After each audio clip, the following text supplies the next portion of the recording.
Hey everybody, and welcome to this week's edition of A Double Feature, where we are taking a look at the classic film Casablanca, considered by several film institutions and pretty much every single entertainment magazine, newspaper, person, critic of any kind to be one of the greatest films of all time. Definitely worth a discussion. So, without further ado, Derek, I'll ask my first question. All right. So, you mentioned that in your review that you feel like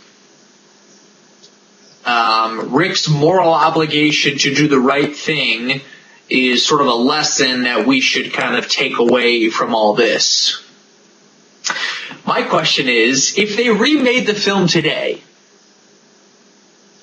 do you think Rick would get the girl?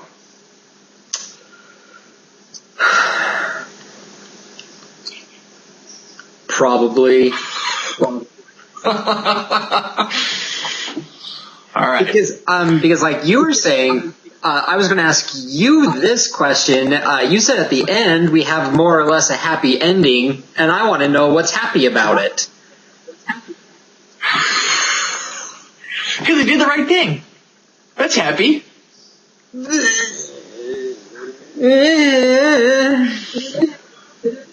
You will never feel guilty for doing the right thing. But I don't equate not feeling guilt with happiness. Okay, fine. You will never be unhappy for doing the right thing. But that's the thing. I don't think he's happy at the end. Sure he is. Why? What did you say? This is going to be the start of a beautiful friendship.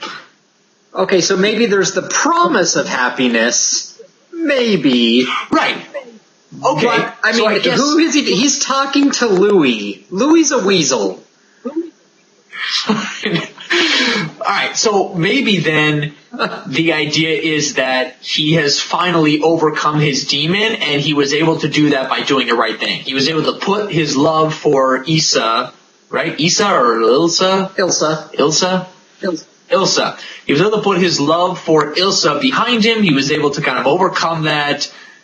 And he even tells her, and I think he's telling himself, we'll always have Paris. We'll always have that memory of each other to use as a shoulder to cry on, or if you will, or whatever.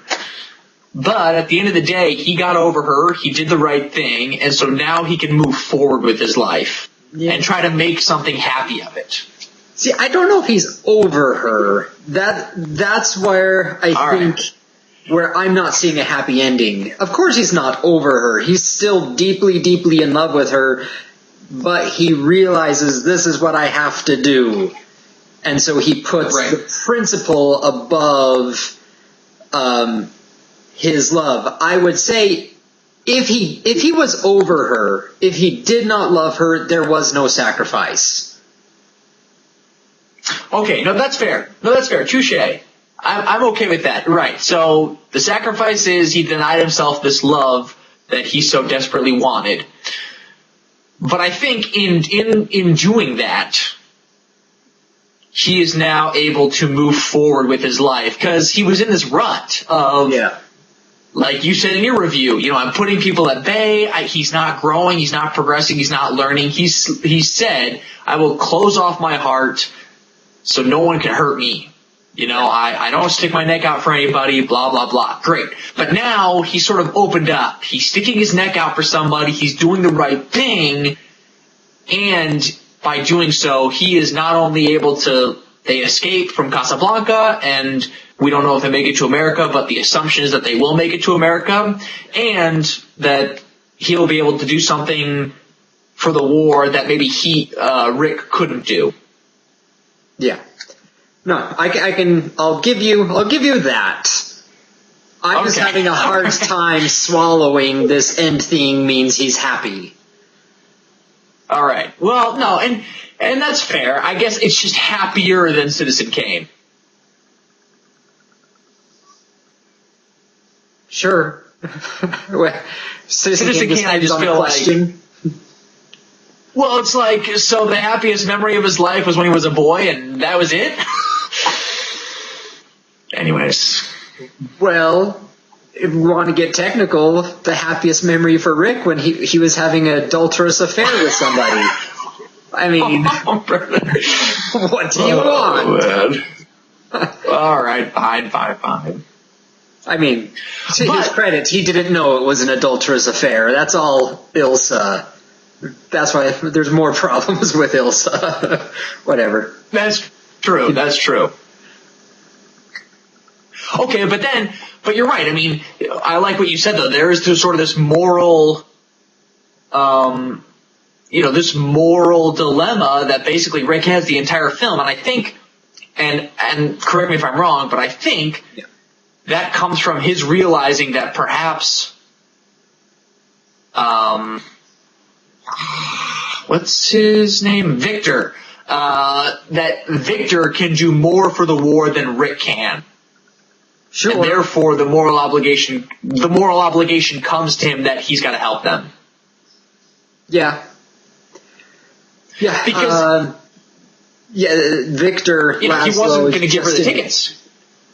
Yeah, he's. Sorry. I was just going to say, Laszlo's in a much better position to help the war effort than Rick. He has connections to all of the heads of the underground. His name is big. Rick is basically a nobody. Sure, he has guts and moxie, but he's a nobody. He just has the letters of transit. Yeah. But so then my question is, okay, so then why did Victor's plea to Rick make no difference to Rick at all? What was the defining moment for Rick to change his mind, do you think? I think it was when Ilsa was in at his place at night, basically telling him the entire story, the truth, and saying how much she still loves him. And I think it's the line that you do the thinking for both of us. Because as long as people were asking Rick what to help them or telling Rick what to do, he was obstinate throughout. This ready-made answer was no. But with that, she didn't ask anything of him. She didn't necessarily tell him, here's the actions you just need to do. She turned full control of the situation over to him. And once he was in full control of the situation, like he said later on, he's done a lot of thinking. And he was now able to step back and analyze what was going on. And he was able to see this really is the right thing to do. The right thing is to get this person to America and not break up the marriage. So, do you think then, so you're saying that once she gave Rick the truth and then the power to respond to that truth, that was the only thing that could have cracked his shell? Yeah, probably. Now, I'm not saying that it was at that exact moment he figured out his plan. Right. I think as the day kept going on and as he kept talking to people, that the plan evolved and emerged. Because why else would he sell his store, his bar, his saloon, and why do all of this other stuff that he did? Because by the end, he's destitute. He has nothing. Right. But, I mean, the assumption's there that he will then try to go to America, right? Maybe.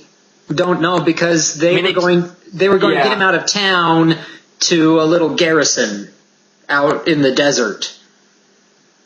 Yeah. And that's where he and Louie were going. And then after that, I think it was a big question mark about what he would do. Yeah. Yeah. But you're right. I guess this film, I'm in agreement with you, by the way, about having children required to watch the film. I think this will probably be on my required list. But I think from maybe a story standpoint, I wouldn't say there's genuinely anything new. Maybe it was new at the time, but I felt like war movies were pretty typical back then, weren't they? Weren't we making war movies all the time? Yeah. But I think the difference with the war movies, as opposed to this one, number one, there's no fighting. None. Oh, I guess that's true. Yeah, that's true. I mean, a guy gets shot, but I'm not counting that. That's true. So that's different. There's no message of patriotism in the film, which that's true. is highly unusual for a war film. So it's not for war, it's not anti-war, it's not romanticizing war, it's not doing anything else. I think what makes it so novel is it's just using the war to set up this backdrop for this moral choice that Rick has to make. And so I don't know if I'd call it a war movie. It's a character study on Rick. Alrighty, well, that concludes our discussion of Casablanca for today. But let us know your thoughts and comments in the notes section below. We'd love to hear from you. What is your favorite line from the film? What do you think are some of the big-time themes, and why do you think this film has withstood the test of time? We would love to hear from you, so let us know. As always, you can find our write-ups, if you haven't read them yet, and all of our social media links in the notes section below. And hope you guys have a great weekend. Go see Captain America: The Winter Soldier if you haven't already. And until next time, watch good movies.